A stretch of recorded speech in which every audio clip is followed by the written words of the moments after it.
On the second part of this station, of this video, in the first part, I'm going to that now all the two things that I discovered about life. I shared one in the first part of this station. And then here is the second one. The second one that I discovered is that whatever the mind is exposed to is actually what the human mind accept as possibility, and consequently as reality. Ihe the mind of man dị exposed to is what the mind is what the subconscious mind will accept as possibility, and then consequently it will become a reality. For instance, a lot of people come to me and they were like, Ezingma, I saw you in my dream. Ezingma, I've been dreaming. In fact, actually, people do tell me recently that they dream about me. It's like in one night like this, hundreds of people dream about Ezingma and Edo. Yes, a lot of people tell me their dream experiences about me on daily basis. And why do people see me in their dreams on daily basis? It is because Ezingma do appear on social medias. I am doing this video, you are seeing me. It will be impossible, or let me say nearly impossible, for you to see Ezingma in your dream if you have never known anybody called Ezingma Anedo. If you have never seen my video, if you have never seen my picture, if you have never seen my writing, if somebody have never told you about Ezingma Anedo, you've never heard of Ezingma Anedo before, it will be nearly impossible for you to ever see me in your dream. Yes. When I'm passing my say, phone I use keta. People that lived like 1,000 years ago, phone. Was it possible for them to dream of phone? Was it possible, like in Kanu, I'm going to along look at and for that or non ezuru phone and for that or non phone. People that lived like 1,000 years ago, was it possible for them to have such a dream when they have not seen anything like phone? Me and you, we are having such a dream today because we have seen phone, and it is now registered in our mind. Whatever the mind is exposed to, either physically or mentally, is actually what your life accepts as possibility and then becomes reality. Do you understand? So this is another thing that I've discovered about life. That is, this information is to tell you that knowledge is very important, is everything. The extent you can go in life depends on the amount of knowledge you have. The more stunted, limited your knowledge is, the more stunted and limited your reality will be. If you don't see something as a possibility, if your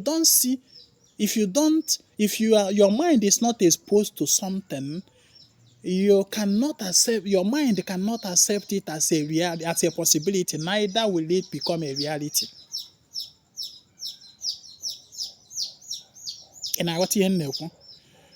What you expose your mind, your knowledge that we acquire, the intellect, it works with the mind.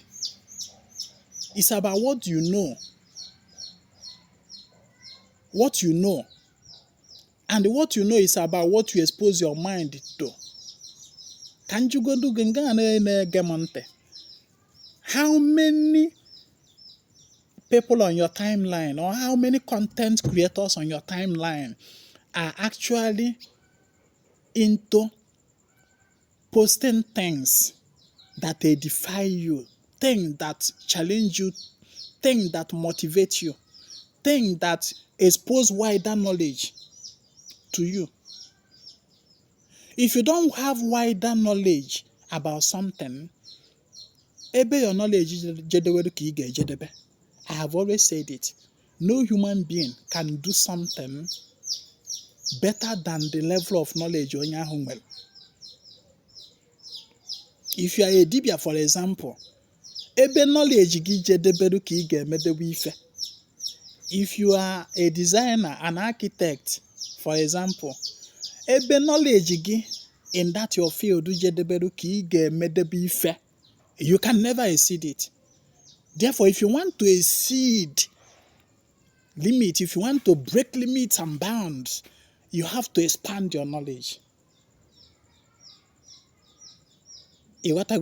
And again, remember, you can actually stretch your knowledge by suggesting something to your mind. Through picturing, through visualization. Because the mind does not know the difference between what you imagine, what you visualize, and what is actually physical. They are all registered as images. What you see in the physical, you are picking up images. You are looking at the environment, you are picking up images of the things you see. The same thing, when you visualize something, the image gets registered in your mind, in your subconscious mind, as normal image. So, if you can actually expand your knowledge by suggesting to your mind the extent you want to go, you want to reach, the limit you want to break, the extent you want to reach, if you can suggest it to your mind through visualization, then your mind, your subconscious mind, accepts that image as a possibility. You are what you think. Although I have not read the book anywhere. If you can suggest to your mind something that is not yet happening, or something that have not yet happened, if you suggest it to your mind by visualizing it, your mind picks that image as a possibility. Whatever you can visualize becomes a possibility. And if you are consistent with that visualization, it begins to generate emotion that are concurrent with it. And once that thing begins to be charged by emotion, forget it, it will happen. First of all, your mind will accept it as a possibility once you visualize it. The first time you visualize it, your mind accepts it that, oh, this is a possible thing. It can happen. This is a possibility. And then when you now repeat it over time, and to the extent that your emotion picks it up, it begins charged by your emotion. That is when the reality happens. A lot of people are not talking about this one, but I have to stop here. So I can almost because next year I am kwasara ka ina emeve nkwa na obi aya. Chat me on WhatsApp on 08032477868. My name is Ezinwa Anedo. I come for a total restoration of ordinary no menani Igbo. Kemesian.